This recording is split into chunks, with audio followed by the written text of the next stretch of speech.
JP Nadda બાદ ભારતીય જનતા પાર્ટીની કમાન કોણ સંભાળશે, આ અંગે ચર્ચાનો દોર ચાલી રહ્યો છે।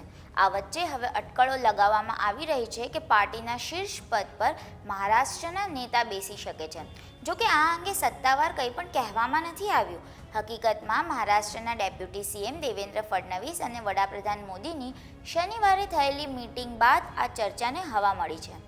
એવું કહેવામાં આવી રહ્યું છે કે ઓગસ્ટના અંત સુધીમાં ભાજપને નવા અધ્યક્ષ મળી શકે છે।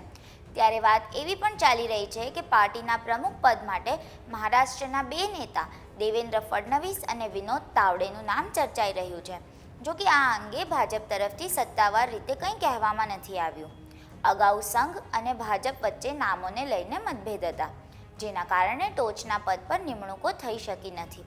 જોકે હવે ફડણવીસના નામ પર સહમતિ સધાઈ રહી હોય એવું નજર આવી રહ્યું છે। આવી સ્થિતિમાં ફડણવીસ અને મોદી વચ્ચેની મુલાકાત મહત્વપૂર્ણ છે।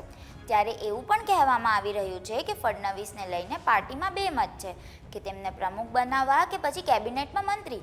એવી ચર્ચાઓ છે કે આરએસએસ ફડણવીસને રાષ્ટ્રીય અધ્યક્ષ બનાવવાના પક્ષમાં છે, જેથી ફડણવીસ કેન્દ્રીય રાજકારણમાં મોટી ભૂમિકા ભજવી શકે અને તૈયાર થઈ શકે, કારણ કે કેન્દ્રમાં ભાજપ સરકાર તેમના માટે કુશનનું કામ કરશે।